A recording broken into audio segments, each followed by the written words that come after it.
여러분 안녕하십니까? 오늘 나눌 말씀은 누가복음 15장 11절에서 19절까지 말씀을 가지고 여러분과 함께 나눠보겠습니다. 먼저 15장 11절에서 16절까지 읽어보겠습니다. 또한 그분께서 이같이 말씀하셨느니라. 어떤 남자 한 명에게 두 아들이 있었느니라. 그런데 그들 중 작은 아들이 자신의 아버지에게 말하기를, 아버지, 제게 떨어질 소유물들 중 저의 몫을 제게 주소서 하였더라. 그러자 그는 자신의 살림을 그들에게 나누어 주었느니라. 이후에 여러 날들이 지나지 않아서 작은 아들은 전부를 한데 모아 먼 나라로 자신의 여정에 올랐고, 거기서 흥청망청한 생활로 자신의 재물을 낭비하였느니라. 그러다가 그가 다 탕진하였을 때 그 지역에 굉장한 기근이 생겼고 그가 궁핍해지기 시작하였느니라. 이에 그는 가서 스스로 그 나라의 어떤 시민과 합류하였으니 그가 그를 자기 들판들로 보내서 돼지를 먹이게 하였느니라.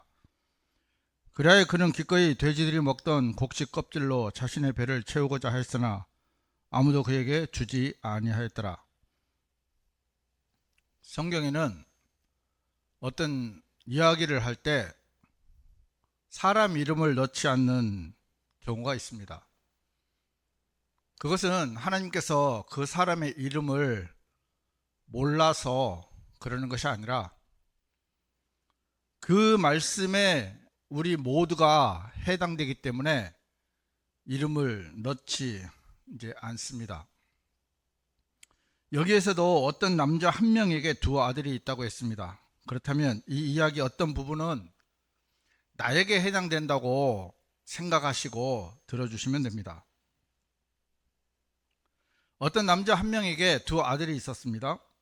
그 중에 작은 아들이 아버지에게 요구를 합니다. 아버지 돌아가시면 내가 받을 유산이 있는데 그것을 미리 주세요. 우리나라뿐만이 아니고 이 당시 이스라엘의 상속법은요, 아버지가 돌아가시지 않으면 절대로 상속 유산을 나눠줄 수가 없습니다. 그런데도 작은 아들은 아버지가 시퍼렇게 살아있는데도 이렇게 요구를 합니다. 사망해야 받을 수 있는 상속을 아들은 달라고 했는데,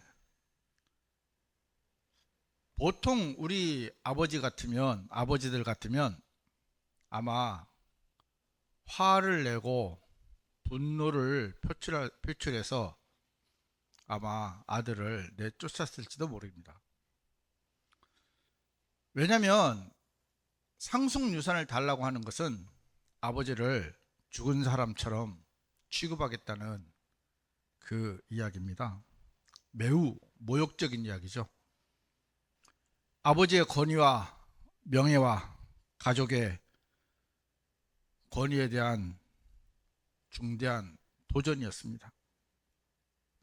설사 아들이 상속을 요구한다 해도요, 아버지는 그 요구를 들어줄 필요가 없었습니다. 그런데 이 충격적인 요구를 하는 아들의 요구를 아버지는 그 상속 유산을 나눠주었습니다. 외형적으로 보면 이 이야기는 어떤 한 가정의 이야기일지 모르겠지만,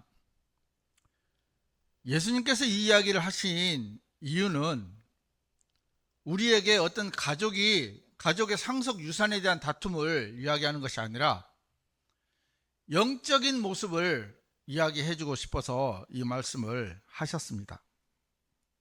작은 아들은 유산을 받아서 아버지를 떠나서 먼 나라로 갔습니다. 이 모습은 우리 자신들이 하나님과의 관계를 스스로 끊어버리고 내 힘으로 살아갈 수 있다는 것을 보여주고 싶은 그런 욕망에서 표출된 것입니다. 인간의 오만한 시도를 이 모습을 통해서 보여주죠. 그 먼 나라는 세상이고, 우리가 살고 있는 이 세상이고, 죄가 넘치는 나라이고, 하나님 없이 살아가려는 인간들의 세상을 상징하고 있습니다. 비단 예를 들지 않아도요, 이 세상에는 작은 아들이 들어가서 흥청망청하게 재산을 탕진할 만큼요, 즐길 수 있는 것이 너무너무 많이 있습니다. 술과 담배, 마약, 섹스, 스포츠, 각종 취미생활, 수도 없이 많은 것들이 우리를 유혹하고 그리로 끌어당기고 있습니다. 옛날에는 TV에도 지상파 방송 외에는 없었지만, 그 후에는 수백 개의 채널이 더 생겼고, 지금은 그 방송 말고도 넷플릭스나 디즈니나 쿠팡플레이나 여러 OTT 회사들이 생겨서 사람들이 잠시도 헤어나올 수 없는 구렁텅이로 몰아넣고 있습니다. 또 근간의 대표적인 것은 유튜브가 있죠. 유튜브를 찾아보면 정말 세상에 없는 것이 없을 정도로 우리의 시선을 빼앗고, 잠시도 우리 마음이 하나님을 찾는 마음을 가질 수 없도록 세상은 우리를 유혹하고 있습니다. 돈만 있으면 육체의 모든 쾌락을 즐길 수 있는, 또 준비되어 있는 이 세상을 작은 아들은 동경했습니다. 그리고 떠났습니다. 유산도 받았겠다. 그는 육체적인 쾌락을 즐기기 시작합니다. 하루, 이틀, 술과 마약, 섹스, 온갖 것들로 그는 그 마음을 채워보려고 육체의 쾌락을 즐기고 있었습니다. 그런데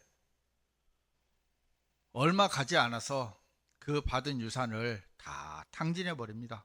다 써버립니다. 엎친 데 덮친 격으로 그 지역에 굉장한 기근이 생겼습니다. 먹을 것조차도 구하기가 어렵게 되었습니다. 여러분, 이 시대에도 지금 그렇습니다. 내가 돈이 좀 있고, 가진 것이 있고, 권력이 좀 있으면요, 주위에 사람들이 몰려듭니다. 오지 마라고 해도 오고 있습니다. 하지만 내 주위에 내가 돈이 떨어지고 가진 것이 없고 권력이 소멸됐을 때는 그 사람들은 내 옆에 있으라고 애원을 해도 자연스럽게 떠나버립니다. 얼마나 배가 고프면 돼지들이 먹는 곡식 껍질을 먹으려고 했을까요?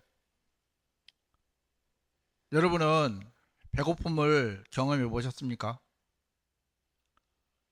아마 연세가 지긋하신 분들은 옛날에 보릿고개라는 것이 있어서 참 어려운 시절을 보냈던 걸로 알고 있습니다. 저도 참 배가 고팠던 시절이 있었습니다. 중학교 때라고 기억이 되는데, 서울에 시장 옆에 제가 살고 있었거든요. 그런데 먹을 것이 없어서 한 3일을 굶은 것 같습니다. 정확하게는 잘 모르겠어요.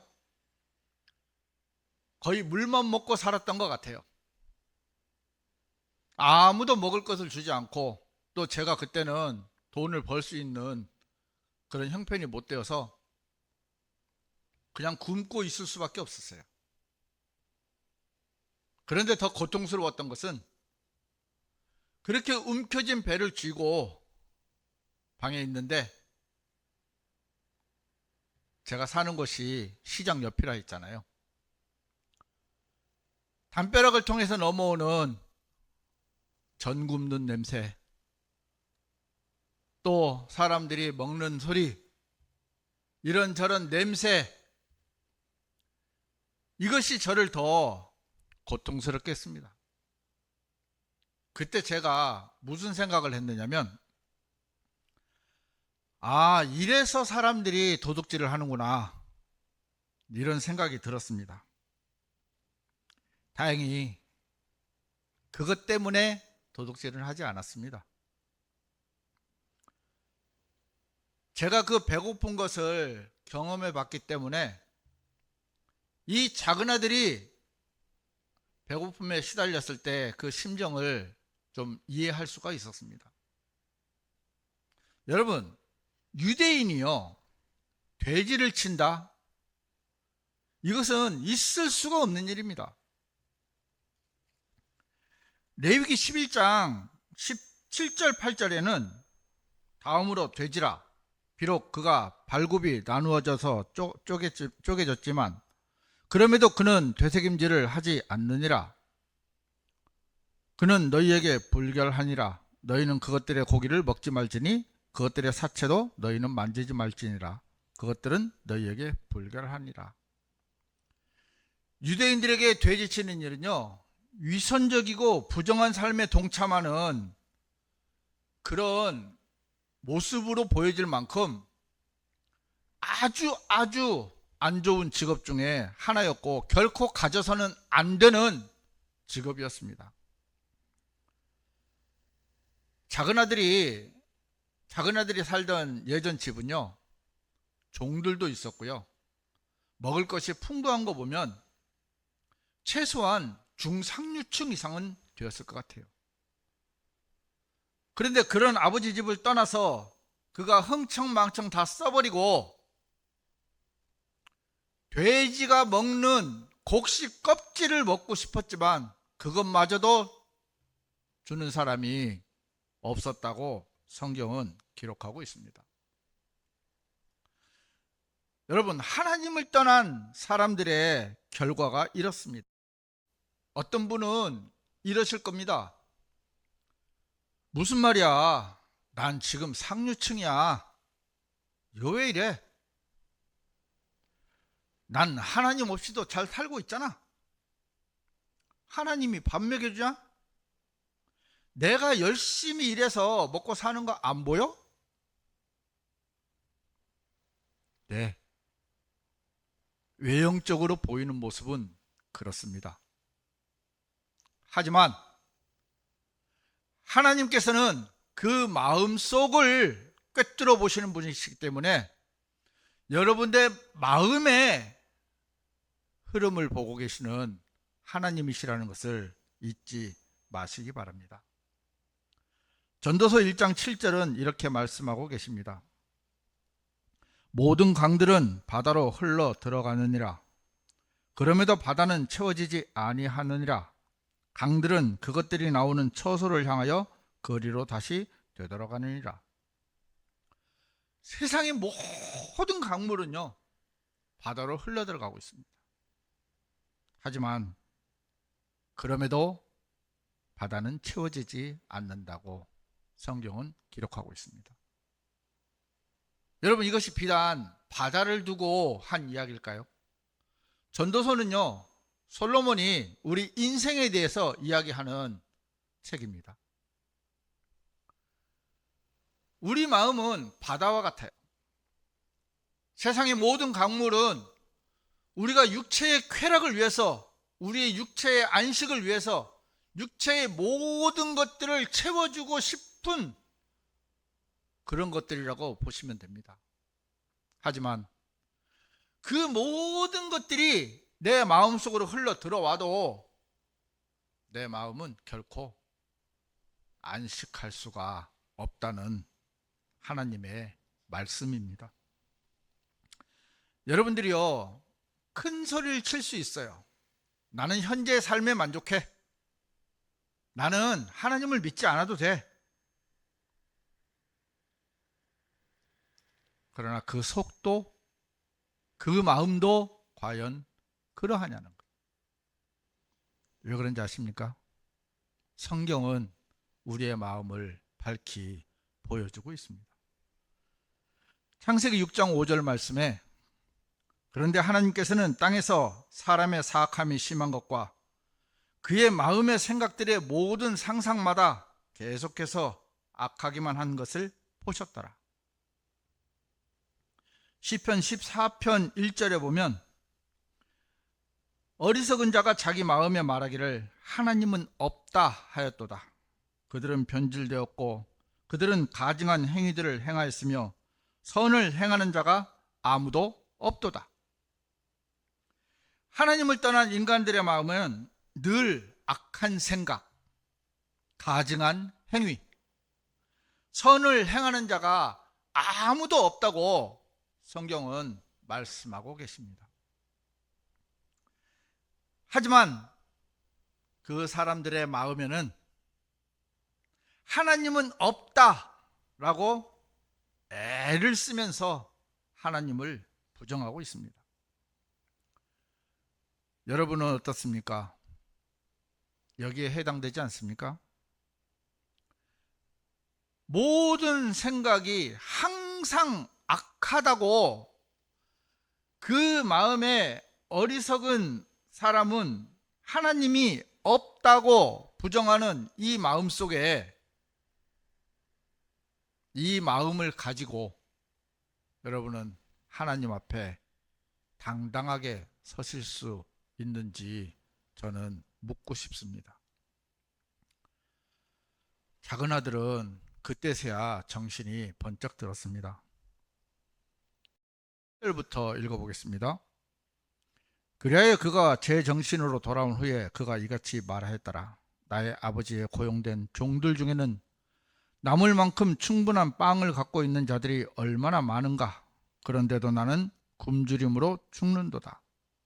내가 일어나서 나의 아버지께 가리라. 그리고 그분께 이같이 말하리라. 아버지여, 제가 하늘을 대적하여 그리고 당신 앞에서 죄를 지었나이다. 그런즉 저는 더 이상 당신의 아들이라고 불릴 자격이 없나이다.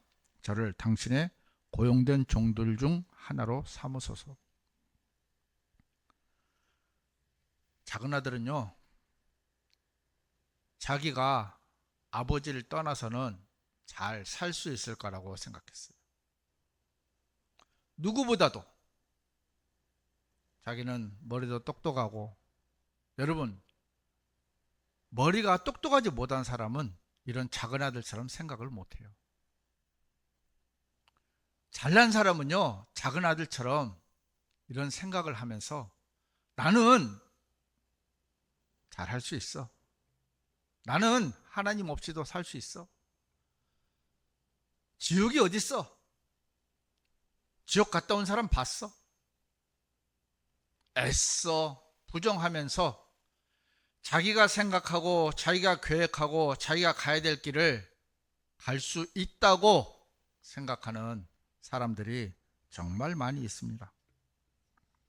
하나님을 떠난 인간의 모습이요, 얼마나 사악하고 악한 생각에 사로잡혀 있고 생각하는 모든 것이 악뿐이고 하나님을 부정하면서 살아가는 그 모습의 결과가 작은 아들이 돼지 치는 그곳에 가서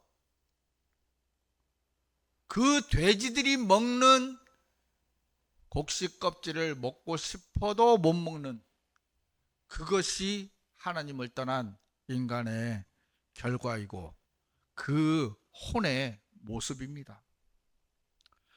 잠시 잠깐의 만족은 할 수 있을 거예요.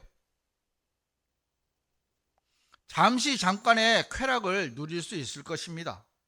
여러분, 술을 왜 먹습니까? 마약을 왜 하나요? 담배를 왜 피웁니까? 어떤 분들은 저에게 이런 이야기를 합니다. 야, 술, 담배 안 하고 무슨 재미로 사노? 그러면 저는 반문합니다. 술, 담배를 안 해도 할 것이 너무 많고 기쁜 일도 너무 많다고, 좋은 일도 더 많다고, 술, 담배, 마약 때문에 정말 인간이 누려야 할 가장 행복을 느낄 수가 없는 참 불쌍한 사람들이 우리 주위에 참 많이 있습니다. 사탄이 사람들을 속입니다. 하나님 믿을 필요 없어. 하나님 믿어봐야, 저 교회 다니는 사람들 봐봐. 저 사람들 봐봐. 네 모습 봐봐. 교회 다니거나 안 다니거나 뭐가 달라? 저 사람들 뒤에서 술 먹어, 담배 피워. 저 사람들 다 다른 짓 해. 교회 가나 안 가나 똑같아. 그러니까 괜히 교회 가서 헛짓 하지 말고 그냥 네 방식대로 살아. 사탄은 정확한 하나님의 말씀을 듣지 못하게 하기 위해서요, 끊임없이 우리를 방해하면서 우리 귀에 속삭이고 있습니다.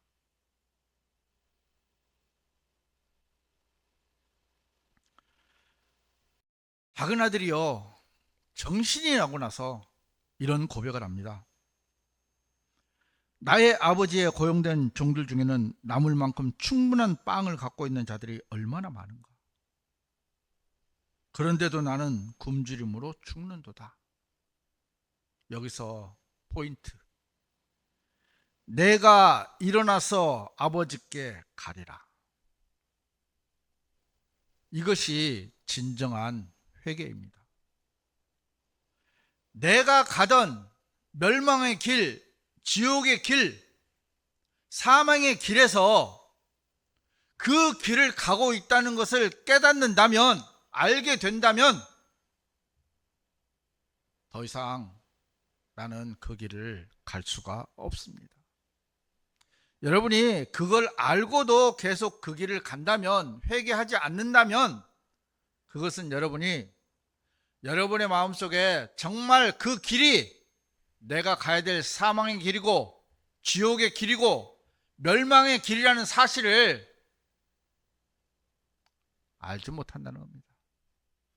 그저 막연한 지식으로 남아있기 때문에 여러분은 오늘도 하나님께 회개하지 않고 여전히 자기의 길을 걸어가는 것입니다.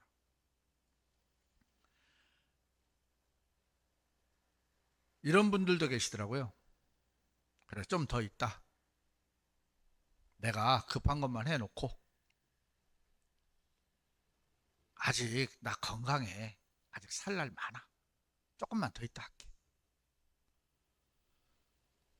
여러분, 횡단보도에서 그 표를 보셨습니까? 5초 먼저 가려다 50년 먼저 간다. 그러면 또 어떤 분들이 이럽니다. 나는 신호 잘 지켜. 여러분, 세상에 태어난 거는 순서대로 태어났을지 모르겠지만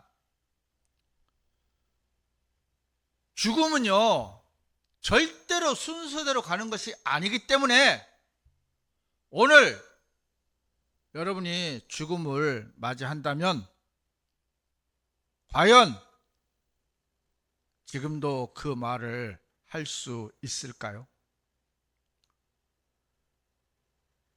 죽음은 예고되지 않은 손님입니다. 어느 누구에게나 갈 수 있고 오늘 나에게도 지금 이 시간에도 수많은 사람들은 죽어가고 있습니다.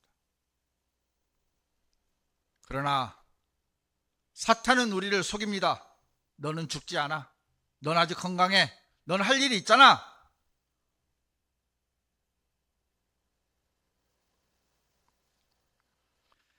지금 여러분이 걸어가고 있는 길이 멸망의 길이라는 것을 확실하게 알게 되신다면 여러분은 길을 돌이키셔야 합니다. 작은 아들이 아버지 곁을 떠나서 흥청망청하게 살았고 굶주려 죽을 지경에 이르러서야 그는 고백을 합니다. 내가 일어나서 아버지께 가리라.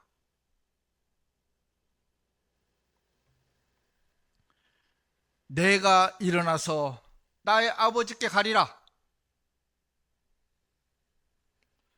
여러분의 입에서 이 고백이 흘러나와야 합니다. 내가 하늘을 대적하여 그리고 당신 앞에서 죄를 지었나이다.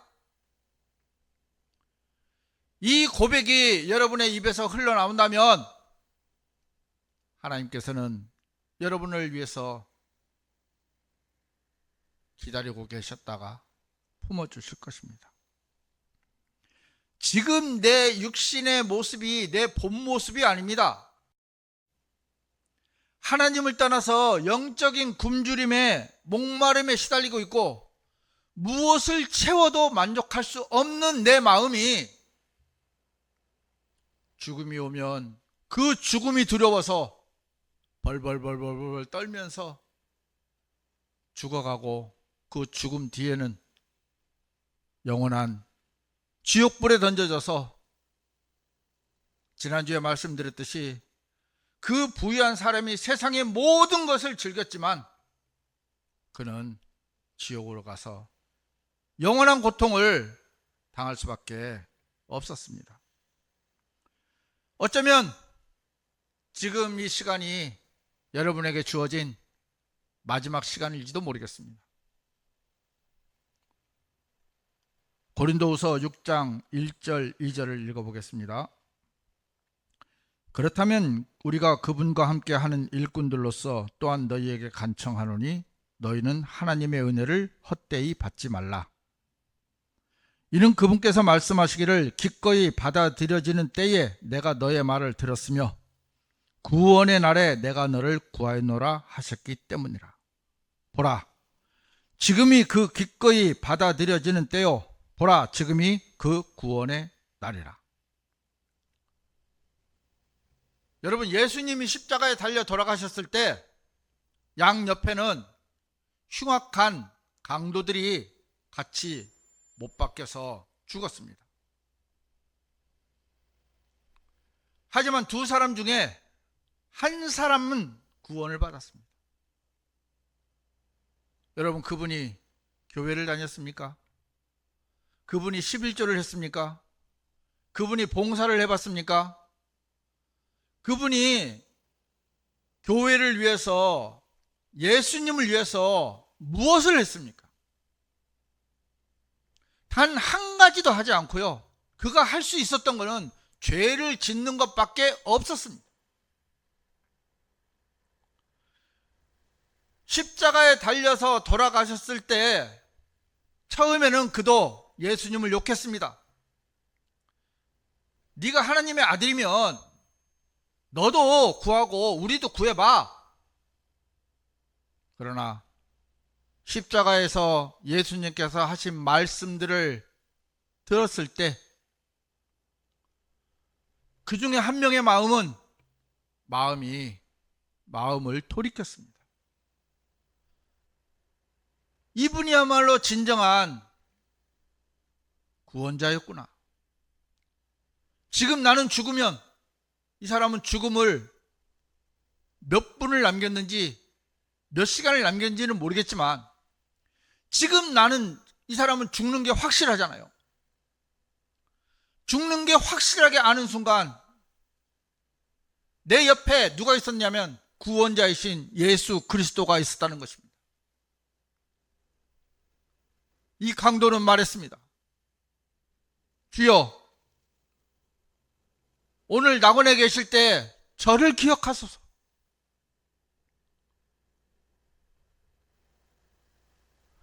강도가 할 수 있었던 것은 그는 두 손과 발이 못 박혀 있어서 아무것도 할 수 없었어요. 헌금도 할 수 없었어요. 기도도 할 수 없었어요. 기도할 시간도 없었겠죠. 봉사도 하지 못했어요. 전도도 하지 못했어요. 그러나 그가 할 수 있었던 유일한 것은 주여 나를 기억하소서. 하나님 저를 좀 구원해 주세요. 예수님께서 말씀하셨습니다.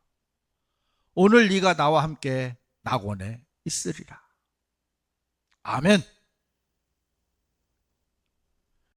예수님께서는 우리의 모든 죄를 다 짊어지셨어요. 세상에 있는 모든 죄를 제거하시고 마지막에 하신 말씀은 다 이루어졌도다.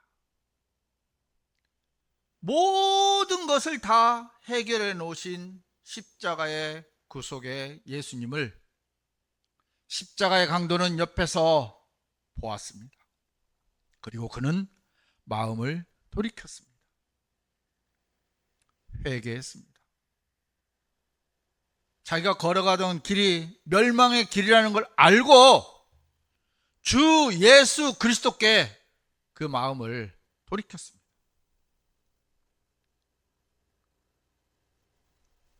돌이키자마자 그 마음속에 예수 그리스도의 구원이 이루어졌습니다.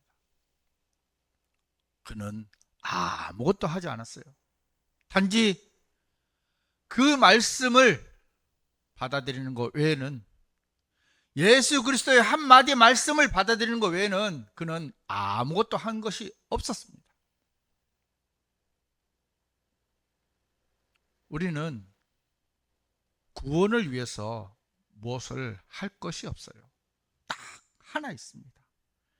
내가 일어나서 나의 아버지께 가리라. 이 한마디면 충분합니다. 그 고백이 뭡니까? 내가 하늘을 대적하고 아버지께 죄를 지었나이다. 죄인인 나를 받아주십시오. 그 모습 그대로 주님께 가십시오. 그러면 주님께서는 이미 당신의 모든 죄를 깨끗하게 씻어 놓으시고 기다리고 계십니다. 하나님의 사랑을 받을 수 있을 때 받으시기 바랍니다. 기회는 자주 오지 않고 영원히 기다려주지 않는다는 사실을 여러분들이 기억하시고 오늘 주님 앞에 겸손하게 무릎 꿇고 하나님, 저는 죄인입니다. 이 죄인을 받아주시옵소서라고 기도한다면 주님께서 여러분들을 품에 안아주시고 영원한 천국으로 인도해 주실 것을 믿습니다. 오늘 말씀을 마치겠습니다. 감사합니다.